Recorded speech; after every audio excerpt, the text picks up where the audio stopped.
Tonight, we Hairy Game Lords have been playing Age of Rome ad gloriam. What did we think? Find out!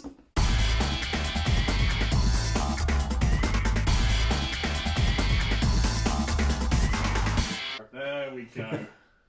Slightly Beardy James here. Ad gloriam must mean, from my limited knowledge of Roman Latin, the glory of the beard. So, I am a master of Latin. So in this game you are, building the Empire of Rome. And there are 4 of us around the table. In our case we did it with 5, but there was a 2-headed monster over in that side, the Greens. And we were building up the different areas. And the thing that is really interesting about this is as you build and develop an area, you can tax it, you can get precious money from people, but you're going to send it around to somebody else. So as you develop your zone in this game, you fully know where it's going to next. And often they benefit from what you've done, but you also benefit from what the other people have done. The other thing that's really interesting just to know about this game as you go around is, because it's all Rome and all kind of like treacherous backstabbing, you've got schemes that you can put down. And so you can lay a scheme in Africa and send it around. But, what's this coming from Gaul? Peter sent a scheme too, and he's taken my workers off the board. No, that's not one of the powers. So as you play this game, you're going to be placing workers, you're going to be building buildings, you're going to be making different ways of getting points up on this glory track.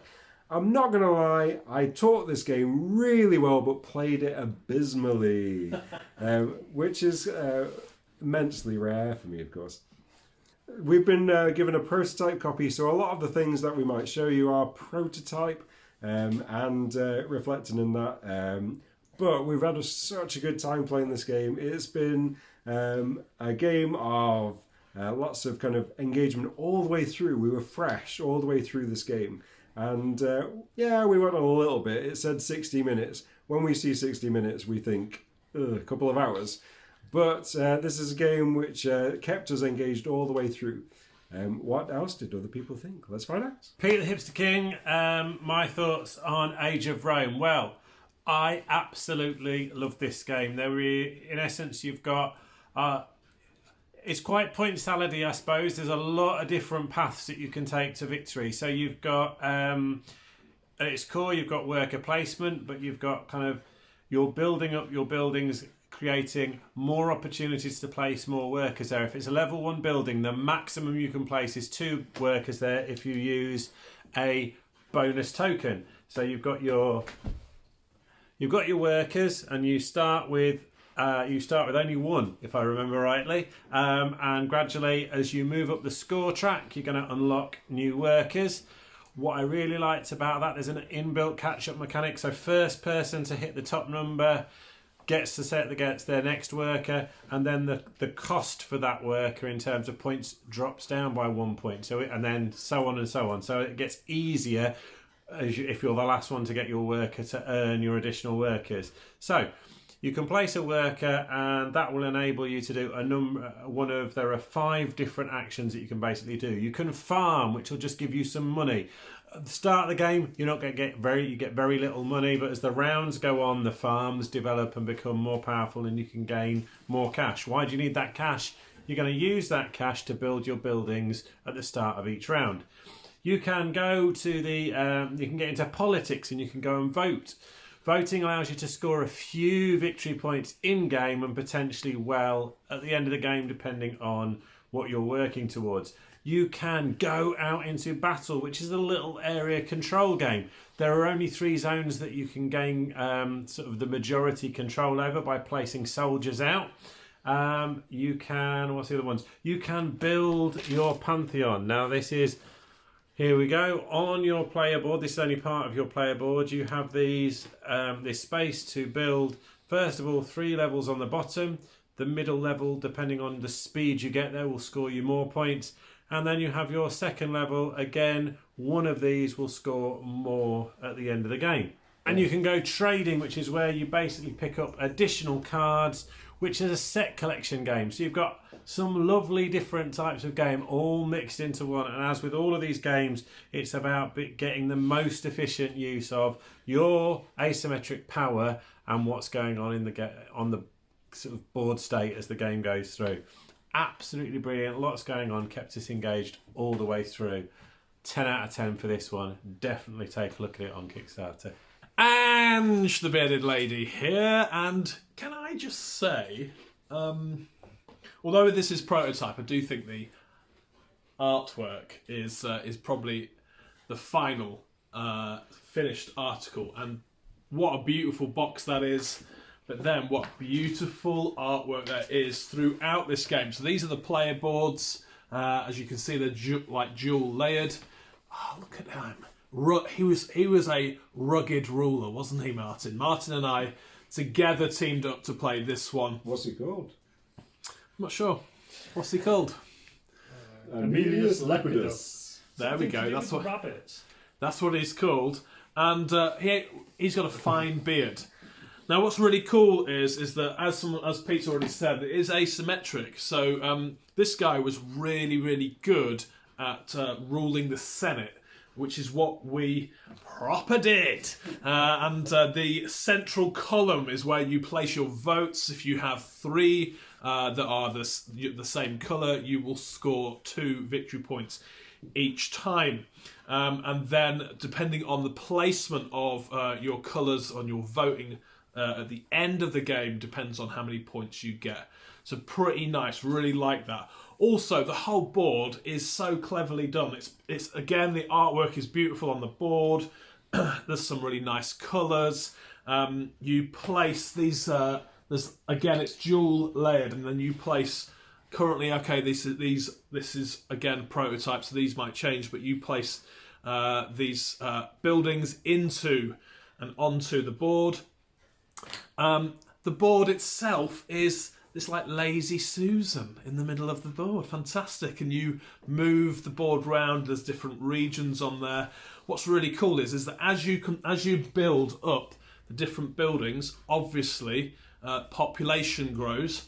And at the end of the level, or the end of that round, and there's only 9 rounds in the whole game, at the end of the round, you can take a tax for the amount of population that you have. And if you want to, you could just take a bog standard tax for the amount of people that are there. Or if you want to be ruthless, like Martin and I were, you can double tax that location at the cost of victory points. So those victory points at the beginning of the game were going up and down and up and down. And actually for us, it took us quite a while to unlock those workers because we were just gaining loads of cash to keep on building loads and loads of places. So at the end of the game, again, if you have a lot of cash, then there's victory points involved there.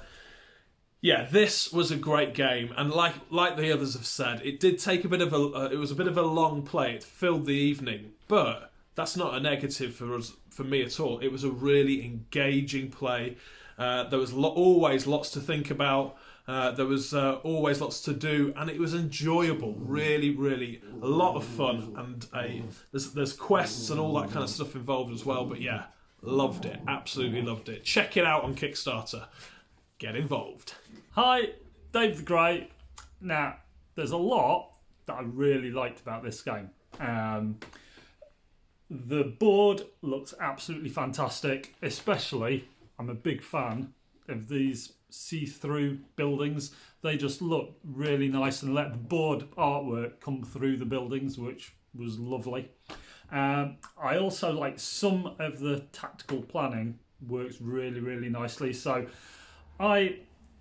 because I built loads of barracks and army stuff, I got this, which is a bonus for my army. So when you're putting your soldiers out into the north coast of Africa, as it happens, Carthage took a bit of a kicking. I think it was about the only thing that James won in the entire game, to be fair. Thanks, Dave.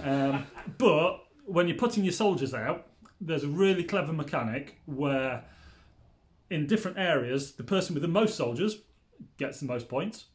Second place, second most points. third place, third most points. Who'd have thunk it? It's crazy. However, if you draw, you get nothing. Nothing at all. And then the next person down gets the points. However, that wins you ties. So, my nice little army in Egypt had exactly the same... had, in fact, to start with, had one less player than James. So he was coming first. However, I had a treachery cube on James that let me move one of his soldiers away from Egypt to somewhere else, which meant we were tied. I win draws. James got nothing at all. And I could, obviously, have moved it so he got extra points somewhere else. I didn't, because he tried to shaft me earlier in the game. So I made sure he got absolutely nothing. It was ace. Loved it. So that is really cool, trying to make sure that you've got exactly the right amount of troops in the right places was quite a tactical planning thing. And then building up your different regions so you can put more workers out, especially when the voting happens, is really, really critical. So there's quite a lot of tactical planning going on, especially seeing as the last couple of turns are probably where everything happens, really. So the first 7 turns you're kind of building up to a last sort of mad panic to move all of your soldiers around and try and maximise your points at the end. There were a couple of things that I found quite frustrating, which for the most part was towards the end. They got to a point where, because of how people had built up the different regions, the last 3 workers, there was kind of a rush to get coins because they were worth a victory point, and it felt quite wasteful after everything had been so tight all the way through. All of a sudden there were times when you couldn't really do a lot, and the way that the turn order changed direction and what zone you were building in randomly changed meant that you can only plan 1 turn ahead, which really, really annoyed me. Probably made life far easier for these guys who don't like to think too hard. But they're now giving me evils, obviously. But I found that quite off-putting, that I couldn't plan more than 1 turn ahead, because you could do, but then everything would go the opposite direction and you'd end up with I was trying to shaft James basically the entire game, and my treachery cubes never got there. Found that really annoying. But I need to play it more now that I understand how the end game scoring works, which is often the same for me. I get halfway through a game, realise how it works, and then spend the last half of the game crushing the faces of the poor, which you can do in this because you can just tax the hell out of them and get loads of money. Which is, like Ange, what I spent the first half of the game doing, just going tax, tax, tax. Oh, I don't appear to have any victory points, because every time you tax extra, you get loads of victory points taken off. But managed to come back in the end, and glory to Rome. That's all I can say. Came out the winner. James lost. So, that earns it 2 thumbs up just for that. So, get involved. Go on Kickstarter. Get it backed. Looks absolutely gorgeous. And next time, I'm going to get those treachery cards on James, just because it's funny, really. Hello, I just need to weigh in on this. Dave's got a proper vendetta here, which is very fitting for this game, because this game is designed around vendetta. If you are interested in Dave and I's vendetta, go check out the Dune review that we put a long time ago, Dave. This was a long time ago. So the last thing that we needed to say was essentially, there's a couple of little things. So one of the things is the event cards at the start of the game. This is really nice. For a game which is complete strategy, there was no dice rolling, there was no chance. I mean, there was a little bit of the luck of the draw with the item cards that we got, and Dave really was grumpy about that, but the item cards are great because you got the kind of 2-sided thing of you're collecting sets, like the weapon set, the clothing sets, but it also gives you some powers as well, which is nice. But I love how you go into each thing with this different thing. So you can see which way it's going to rotate, and you can see what's going to happen. And a lot of the time, there were some really helpful things for people who were coming last. Really nice way of catching up. If you like a strategy game, if you get like a game which kind of simulates that struggle, not just militarily, but politically and economically, this is a great game for that. I also want to highlight as well that there is a solo mode. I tried that out. It's a great way for learning the game too. And there is a simulated AI opponent as well. So yeah, if you've enjoyed this review, do like and subscribe. It means a lot to us. We love you guys. And if this is the kind of game that you'd be interested in, go on Kickstarter, check it out. It's going to be live at the end of March. So yeah, see you next time.